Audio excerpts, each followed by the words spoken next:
माजी में जितने भी ग्रैंड अलायंस बनते रहे अपोजिशन के, उसके अंदर कोई ना कोई बड़ी सियासी जमात होती थी। और पाकिस्तान के अंदर तीन ही बड़ी सियासी जमातें हैं, जिसके अंदर पाकिस्तान मुस्लिम लीग नून है, फिर पाकिस्तान पीपल्स पार्टी है, फिर आप अब जो नया फिनामिना है उसमें पीटीआई को शामिल कर लें। लेकिन पीटीआई पहली मरतबा अपोजिशन में आ रही है और उससे पहले तो ज़ाहिर है कोई बड़ी पार्टी भी नहीं थी। लिहाजा जो बड़ी पार्टी जिसको कहा जाता था वो एमक्यूएम कहा जाता था। तो आप ये समझ लें कि पाकिस्तान मुस्लिम लीग नून है, पाकिस्तान पीपल्स पार्टी है और उसके साथ साथ फिर एमक्यूएम है, और उसमें अगर आप पीटीआई को भी शामिल कर लें तो शामिल कर लें। लेकिन अब इशू इसके अंदर यह है कि पहली मरतबा ऐसा हो रहा है कि जो बड़ी जमातें जिसमें पाकिस्तान मुस्लिम लीग नून है, पाकिस्तान पीपल्स पार्टी और एमक्यूएम है, वो इस इत्तेहाद में शामिल नहीं है। तो जब इस इत्तेहाद में कोई बड़ी सियासी जमात शामिल नहीं होगी तो फिर इस इत्तेहाद के बनना और इस इत्तेहाद के कामयाब होना ये बहुत बड़ा सवालिया निशान है। तो सिर्फ मौलाना फजलुर रहमान साहब की बुनियाद पर इमरान खान साहब कामयाब नहीं हो सकते। गो इमरान खान साहब की पूरी कोशिश है कि मौलाना फजलुर रहमान साहब को किसी तरीके से वो सड़कों पर ले आएँ। उसकी वजह यह है कि पाकिस्तान तहरीक इंसाफ के पास पब्लिक नहीं है, जबकि मौलाना फजलुर रहमान साहब का कमाल ये है कि वो अपने मदारस के अगर बच्चों को भी बाहर निकाल लें तो 1 मिलियन लोगों को बाहर निकालना कोई बहुत बड़ी बात नहीं उनके लिए, क्योंकि उनके मदारस हैं, वहाँ पे बच्चे पढ़ रहे हैं, फिर असाजा उनके बहुत ज़्यादा हैं, फिर उनकी पार्टी बड़ी तगड़ी है। तो मौलाना फजलुर रहमान साहब को इमरान खान साहब यूज़ करना चाहते हैं। यूज़ इसलिए करना चाहते हैं कि वो सड़कों पे आएंगे और स्टैब्लिशमेंट ज़ाहिर है मौलाना फजलुर रहमान साहब के साथ टकराएगी नहीं, क्योंकि उनके पास स्ट्रीट पावर है, और उससे फिर पाकिस्तान तहरीक इंसाफ को और इमरान खान साहब को फ़ायदा हो जाएगा। और जब मौलाना फजलुर रहमान साहब का कांटा निकालना होगा तो बस उनको निकाल के साइड पे रख देंगे और इमरान खान साहब फिर प्राइम मिनिस्टर बन जाएंगे। तो इमरान खान साहब की जो ख्वाहिश है वो यही है कि मौलाना फजलुर रहमान साहब को इस्तेमाल किया जाए। लेकिन मौलाना फजलुर रहमान साहब बहुत ही समझदार आदमी है। वो अगर तो इस अपोजिशन का हिस्सा बनेंगे या इसको लीड करेंगे तो उसकी यही शर्त होगी कि अगर इस कैंपेन की वजह से या इस तहरीक की वजह से गवर्नमेंट टॉपल होती है या कोई नई गवर्नमेंट बनती है या फिर नए इलेक्शंस होते हैं तो मेरे साथ सीट एडजस्टमेंट की जाए। तो इमरान खान साहब को सीट एडजस्टमेंट पहले मौलाना फजलुर रहमान साहब के साथ करनी पड़ेगी। अगर ये हो जाए तो फिर डेफिनेटली मौलाना फजलुर रहमान साहब आगे बढ़ेंगे, वरना मौलाना फजलुर रहमान साहब बस अभी आते रहेंगे, कभी जाते रहेंगे, कभी मिलते रहेंगे, कभी सलाम अलैकुम और वालेकुम सलाम करते रहेंगे।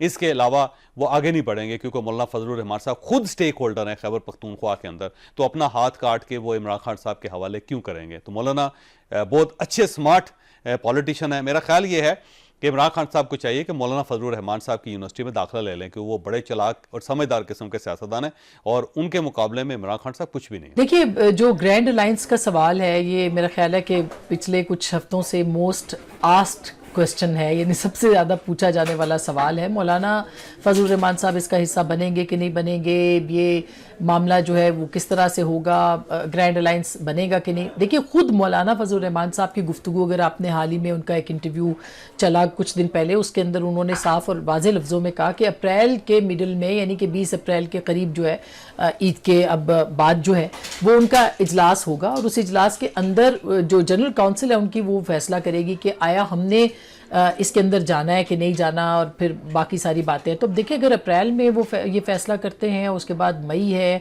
तहरीक चलाने के लिए ये मौसम तो कभी साजगार नहीं रहा। और फिर सबसे बड़ा जो मामला है कि ग्रैंड अलायंस के तख्लीक में और उनकी तहरीक के शुरू करने में शायद बन भी जाए, लेकिन वो शुरू कैसे होगी, क्योंकि पिछले कुछ अरसे के अंदर उलमाए देवबंद को जिस तरह से निशाना बनाया गया है, JUIF के उलमा को जिस तरह से निशाना बनाया जा रहा है, तो एक और ख़ुद मौलाना का नाम जो है वो थ्रेट लिस्ट के ऊपर है। तो ऐसी सूरत हाल में जब उनको वो अपने ज़िले के अंदर ईद पे लोगों से नहीं मिल सक रहे, किस तरह से वो इस पूरे मामले के ऊपर आगे बढ़ेंगे, और उनकी क्या उनको गारंटी दी जाएगी खैबर पख्तूनख्वा के अंदर भी और उसके बाद भी इवन बाकी जगहों पर भी कि उनकी सिक्योरिटी का मामला जो है वो कितना अहम है। बाकी दीगर जो जमातें अपोजिशन की, उनके साथ भी सिक्योरिटी के मामला तो हैं ही हैं, लेकिन जो क्राउड पुलर है या जिसके ऊपर डिपेंड करती है पाकिस्तान तहरीक इंसाफ, वो सिर्फ और सिर्फ JUIF है। तो JUIF के बगैर कोई अलायंस, ना तो अलायंस है और ना ही JUIF के बगैर जो है वो आगे बढ़ा जा सकता है। और मेरा ख्याल है मौलाना के जो तहफ़्फ़ुज़ात हैं, सबसे बड़ी बात यह है कि क्या पाकिस्तान तहरीक इंसाफ उनको गारंटी कर सकती है कि उनके तहफ़्फ़ुज़ात को वो मैच कर ले। 26वीं तरमीम के ऊपर उन्होंने वजाहत मांगी है कि आप लोगों के सामने अपना मौकफ रखें कि आपने किस तरह से दरे पर्दा साथ दिया, और फिर मौलाना फजल रहमान आगे बढ़े। और दूसरी बात यह है उसके ऊपर क्या वो ओपनली कहेंगे कि 26वीं तरमीम में हम साथ थे, क्योंकि 26वीं तरमीम के ऊपर पाकिस्तान तहरीक इंसाफ का जो नैरेटिव है बहुत डिफरेंट नैरेटिव है, बहुत अलग नैरेटिव है।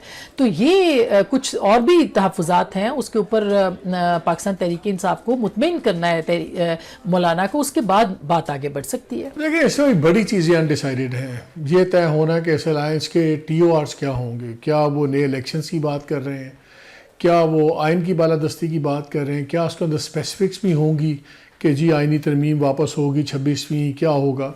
फिर सबसे बड़ी बात है जो सबसे की प्लेयर्स हैं दो, JUI और PTI, दोनों का जो टाकरा है वो खुद PTI की पावर बेस में है KP के अंदर।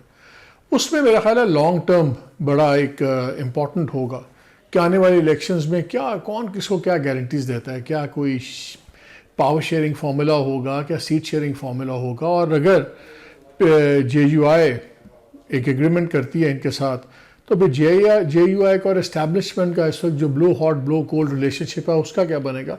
अभी बहुत ज़्यादा चीज़ें हवा में हैं। आई think it's a bit premature, और मुझे बहुत जल्दी ये जो ईद के फ़ौरन बाद का सीन हम सुन रहे हैं वो मुझे अभी नज़र नहीं आता। अभी बहुत सी चीज़ें सेटल होनी है इसमें, there too many boxes that need to be ticked. So I think it's a bit premature अभी हम कह देंगे ईद के फ़ौरन बाद शुरू हो जाएगा, अलायंस बन जाएगा। उनके लीडर्स कामरान मुर्तज़ा दूसरे ओपनली कह रहे हैं कि हमने बहुत गिले किए हैं और PTI ने हर बड़े फैसले में हमसे मशवरा भी नहीं किया।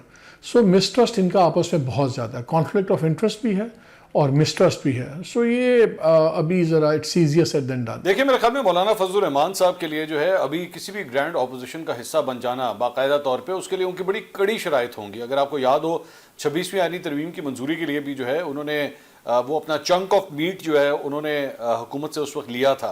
तो क्या पाकिस्तान तहरीक इंसाफ वो सब कुछ उन्हें देने के लिए तैयार हो जाएगी? हमारी इतलात के मुताबिक एक इशू ये भी बना हुआ है कि जो अपोजिशन अलायंस होगा इसकी सरबराही किसके पास होगी।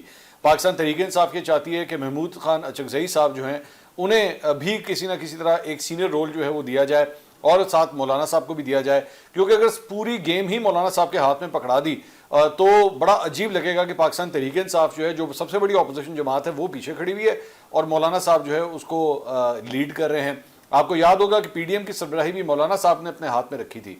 तो पाकिस्तान तहरीक इंसाफ के लिए बड़ी मुश्किल सूरत हाल है, बड़े कड़वे घूंट हैं जो उन्हें पीने पड़ेंगे। पार्टी के अपने अंदर भी जो है बहुत सा एक अफराद का धड़ा है जो मौलाना की लीडरशिप के अंडर जो है ज़्यादा कंफर्टेबल नहीं है। ये तमाम चीज़ें जब तक तय नहीं होंगी, जब तक मामला जो है वो इस एक बुनियादी रुख इख्तियार नहीं करेंगे, तब तक मेरे ख्याल में हुकूमत के लिए फ़िलहाल मुझे कोई परेशानी नज़र नहीं आ रही। देखिए ये जो मौजूदा अलायंस है, अपोजिशन का अलायंस, इसका इशू ये है कि अभी तक इसकी शक्ल वाजे नहीं हो सकी।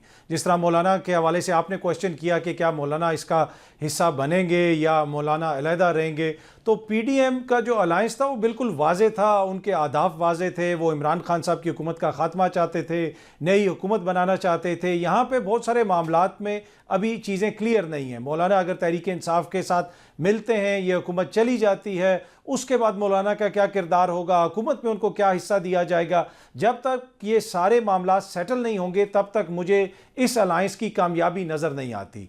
तो ये कहना कि क्या ये अलायंस PDM की तरह कामयाब होगा, फ़िलहाल मुझे वो कामयाब होता हुआ उस तरह नज़र नहीं आ रहा। और दूसरा, PDM की जो कामयाबी थी सिर्फ उसके पीछे अलायंस नहीं था, उसके पीछे कुछ और अवामिल भी थे।